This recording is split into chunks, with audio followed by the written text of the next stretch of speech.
Hello friends, welcome to my channel. कैसे हैं आप लोग? उम्मीद करता हूं आप सभी अच्छे होंगे। और आपको पता है हम लोग 750 एमसीक्यूज की सीरीज बाल विकास की चला रहे हैं। तो एक थर्ड पार्ट यानी 250 क्वेश्चन कंप्लीट हो चुके हैं और 250 क्वेश्चन का आपका पहला मॉक टेस्ट है और इसमें 25 प्रश्न होंगे और देखिएगा आप कितने सही कर पाते हैं। अगर आपने पिछले वीडियो जिसमें हम लोगों ने अभी तक काफ़ी महत्वपूर्ण टॉपिक पढ़ लिए हैं नहीं देखे हैं तो डिस्क्रिप्शन में आपको प्लेलिस्ट का लिंक मिल जाएगा, आप वहाँ से पिछली वीडियो जरूर देखिएगा। और जो लोग लगातार पढ़ रहे हैं आज उनके लिए मॉक टेस्ट है, देखिएगा आप लोग कितना सही कर पाते हैं और आप लोगों ने कितना पढ़ा है वो भी पता चल जाएगा आज। तो जितने भी क्वेश्चन सही करेगा कमेंट करके जरूर बताएगा। चैनल पर अगर आप पहली बार आए हैं तो चैनल सब्सक्राइब कर लीजिएगा, बेल आइकन दबा दीजिएगा जिससे कि आपको नई वीडियोज़ की नोटिफिकेशन समय से मिलती रहे। तो हमारा पहला ही बहुत ही इजी सा प्रश्न है कि थांडाइक महोदय कहाँ के निवासी थे? जापान, इंग्लैंड, अमेरिका या रूस? तो सभी को पता होना चाहिए कि थांडाइक महोदय कहाँ के निवासी थे। ये थे अमेरिका के निवासी। ठीक है, याद रखिएगा। इन्होंने एशार थ्योरी, प्रयास एवं त्रुटि का सिद्धांत दिया था और अपने सिद्धांत को सिद्ध करने के लिए इन्होंने बिल्ली पर प्रयोग किया था। अगला बहुत ही अच्छा प्रश्न है, 20वीं शताब्दी बालक की शताब्दी है, यह कथन किसका है? Thorndike, Garrett, crow and crow या स्किनर का? 20वीं शताब्दी बालकों की शताब्दी है, यानी 20वीं शताब्दी में बालकों ने 20 कौवे पकड़े। ठीक है, तो आपका ऑप्शन कौन सा सही है? Crow and crow. देखिए, अगर आपने पिछले वीडियो देखे होंगे जो मैंने आपको पढ़ाए हैं तो 25 में से 25 आप सही करेंगे। अगला प्रश्न हमारा, बाल्यावस्था की विशेषता निम्न में से नहीं है? सामूहिक खेलों में रुचि, गंदी आयु, अतार्किक चिंतन या काम प्रवृत्ति की न्यूनता? तो बताएं भैया, निम्न में से क्या होगा? सामूहिक खेलों में रुचि, गंदी आयु, काम प्रवृत्ति की न्यूनता। तो क्या होगा इसका जवाब?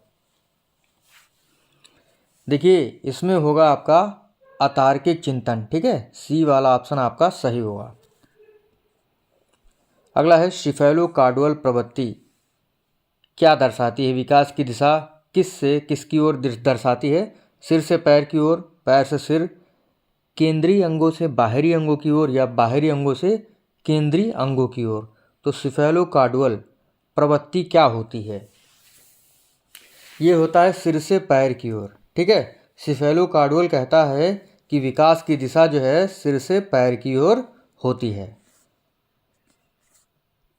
अगला हमारा प्रश्न है, अभिवृद्धि से आशय प्राणी का आकार एवं संरचना में परिवर्तन है, यह कथन है सोरेनसन का, हर्लॉक का, रॉस का या थॉमसन का?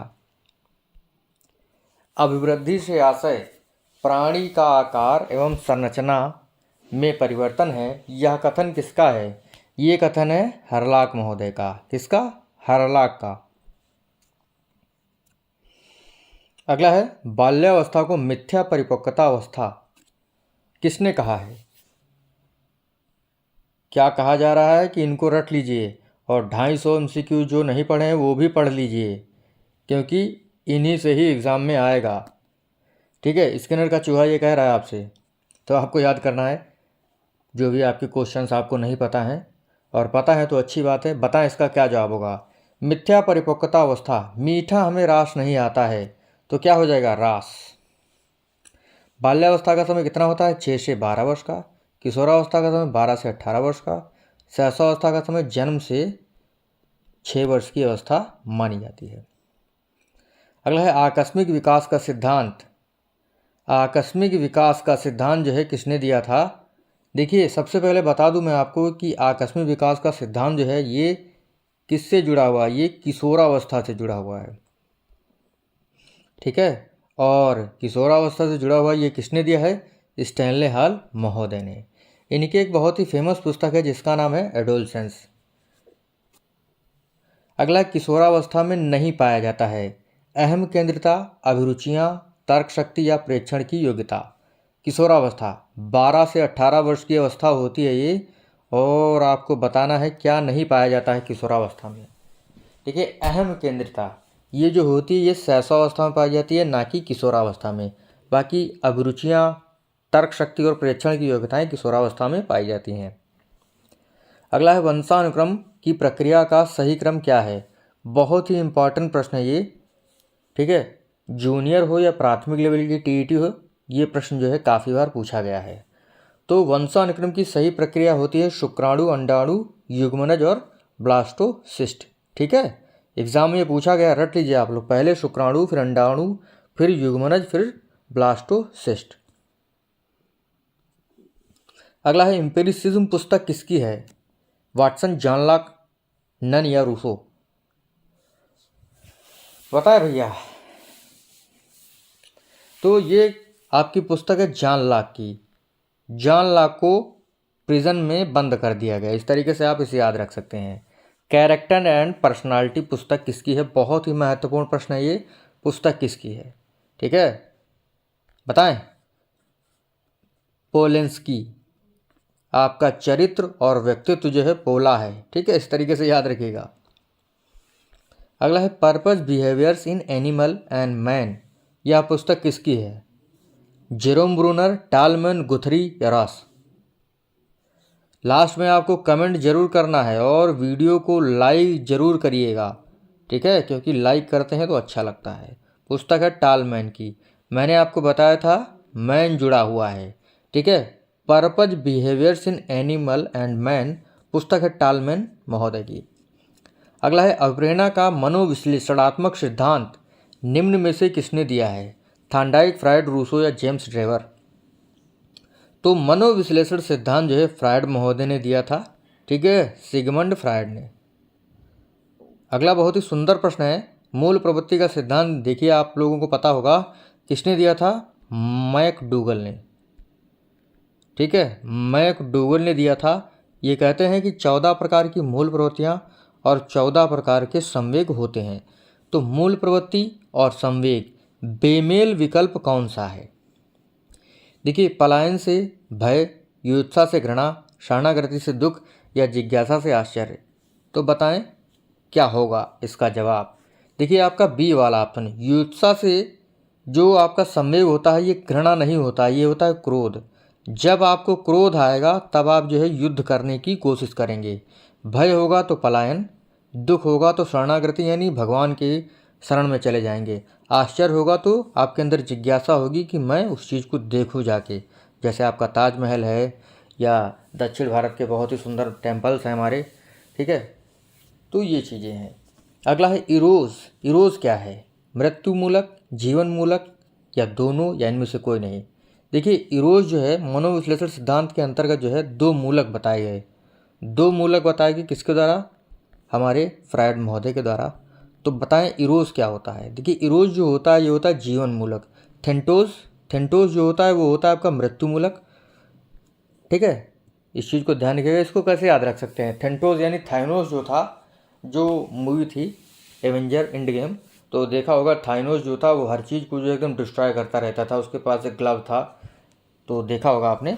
तो थाइनोस जो है उसी को याद कर लीजिए, थेंटोस से जोड़ लीजिए।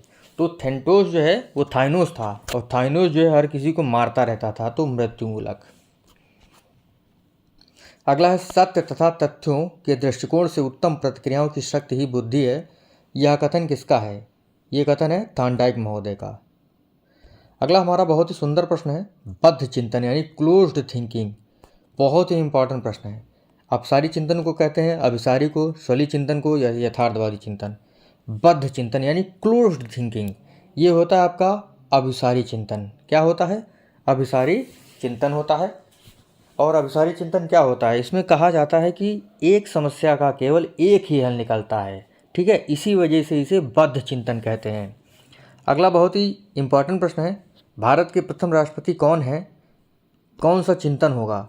स्वली, यथार्थवादी, अपसारी या अभिसारी? तो देखिए, भारत के प्रथम राष्ट्रपति कौन है ये कथन होगा आपका, यानी ये चिंतन होगा अभिसारी चिंतन, क्योंकि केवल इसका एक ही आंसर दिया जा सकता है। ठीक है, इसी वजह से ये क्लोज्ड थिंकिंग है। ठीक है, बद्ध चिंतन है। और अपसारी में इसका उल्टा होता है। अपसारी में जो है एक समस्या के काफ़ी हल निकलते हैं, यानी एक समस्या को बहुत सारे तरीके से हल किया जा सकता है। जैसे आपको बताना है कि पेड़ों के लाभ कितने होते हैं। ठीक है, और अगर जो है वायु प्रदूषण होगा तो क्या होगा, क्या समस्याएं होंगी, तो इस तरीके से। अगला वुडवर्थ ने स्मृति के अंग में शामिल नहीं किया है। आपको पता होना चाहिए कि वुडवर्थ ने स्मृति के 4 अंग बताए थे। कितने अंग बताए थे? तो निम्न में से कौन सा अंग शामिल नहीं है? आपका टेस्ट चल रहा है, या आप तैयारी कर रहे हैं या नहीं कर रहे हैं। तो 250 में से 250 प्रश्न है अभी आपको 750 क्वेश्चन जो है कवर करने हैं। 250 क्वेश्चन में 25 प्रश्न मैंने लिए हैं और आपको बताना है कि आप कितने सही कर रहे हैं। तो प्रश्न है हमारा, वुडवर्थ ने स्मृति के अंग में शामिल नहीं किया है। तो आपको पता होना चाहिए, पूछना जो है ये शामिल नहीं किया है, बाकी सीखना, धारण, पुनः स्मरण। पूछना की जगह पर आता है पहचानना। क्या आता है? पहचानना। ठीक है, ये 4 अंग बताए हैं, पूछना नहीं है। अगला बहुत ही अच्छा प्रश्न है, संगणन का सिद्धांत निम्न में से किसकी व्याख्या करता है? अधिगम, स्मृति, अभिप्रेरणा या सृजनात्मकता। तो संगणन का जो सिद्धांत है ये स्मृति की व्याख्या करता है। अगला है, स्मृति का मापन किस विधि द्वारा नहीं किया जाता है? प्रत्यावाहन विधि, तार्किक विधि, पहचान विधि या पुनः सीखना विधि। तो स्मृति का मापन किस विधि द्वारा नहीं किया जाता है? ये होता है आपका तार्किक विधि। ठीक है, इस चीज़ को आप लोग ध्यान रखिएगा। बाकी प्रत्यावाहन विधि, पहचान विधि, पुनः सीखना विधि, इसके द्वारा स्मृति का मापन होता है। अगला प्रश्न हमारा आरटीई एक्ट से जुड़ा हुआ। आप सभी को मैंने बताया है कि आरटीई एक्ट भारत में कब लागू हुआ था? 1 अप्रैल 2010 को लागू हुआ था। ठीक है, ध्यान रखिएगा। तो प्रश्न हमारा अध्याय बताने हैं। 6 होते हैं, 7 होते हैं, 8 होते हैं या 9 होते हैं? तो आरटीई एक्ट 2009 में अध्याय कितने हैं? 7 अध्याय हैं, 38 धाराएं हैं और 1 अनुसूची है। उच्च प्राथमिक स्तर पर न्यूनतम शैक्षणिक दिवस प्रतिवर्ष कितने होते हैं? यानी जूनियर लेवल पर साल में कितने दिन पढ़ाई होगी? आरटीई एक्ट 2009 इसके बारे में क्या कहता है? तो ये कहता है कि उच्च प्राथमिक स्तर पर साल में 220 दिन पढ़ाई होनी चाहिए, बाकी प्राथमिक स्तर पर 200 दिन। और घंटों की बात करें तो प्राथमिक स्तर पर 800 घंटे प्रतिवर्ष और 1000 घंटे प्रतिवर्ष जूनियर में पढ़ाई होगी। अगला हमारा प्रश्न है, 200 से अधिक छात्र अगर प्राथमिक स्तर पर होंगे तो छात्र और शिक्षक अनुपात क्या होगा? 35 पर 1, मतलब 35 छात्र पर 1 शिक्षक, 40 पर 2 शिक्षक, या 60 पर 2 शिक्षक, या 40 पर 1 शिक्षक। तो देखिए, 200 से अधिक जब बच्चे प्राथमिक स्तर पर होंगे तो 40 बच्चों पर 1 टीचर होगा। ठीक है, वैसे 60 बच्चों पर 2 टीचर, यानी 30 पर 1 टीचर होना चाहिए। ठीक है, ये आरटीई एक्ट 2001 कहता है। और जूनियर पर बात करें तो 35 पर 1 बच्चा होना चाहिए, मतलब 1 बच्चा नहीं, सॉरी, 35 छात्रों पर या छात्राओं पर जो है 1 टीचर होगा। अगला हमारा अंतिम प्रश्न है। उम्मीद है आप लोग जो है, ये अंतिम प्रश्न है और सारे प्रश्न देखे होंगे, सारे प्रश्न आप लोगों ने सही किए होंगे, और जिन्होंने 20 से ज़्यादा सही करे हैं उनकी तैयारी बहुत ही गजब है। तो एनसीएफ 2005 का सिद्धांत निम्न में से नहीं है। रटंत प्रणाली से छुटकारा, सर्वांगीण विकास पर जोर, देश के लिए चिंतन का विकास, या ज्ञान को विद्यालय तक सीमित रखना। तो कौन सा सिद्धांत नहीं है? आपको पता है कि ज्ञान को केवल विद्यालय तक नहीं सीमित करना है, उसे जो है सारे संसार में फैलाना है। यानी विज्ञान जो है विद्यालय तक नहीं सीमित करना, उसको जो है केवल विद्यालय तक ना सीमित रखा जाए, उसको ऐसा ज्ञान दिया जाए विद्यालय में कि वो बाहरी जीवन से भी जुड़ सके। तो इसी वजह से आपका डी वाला ऑप्शन इसमें सही होगा। बाकी उम्मीद है आप लोगों ने 25 में 25 सही करे होंगे, और जितने आप लोग सही करें कमेंट करके जरूर बताइएगा। मिलेंगे आपसे अगले वीडियो में, तब तक के लिए जय हिंद, जय भारत।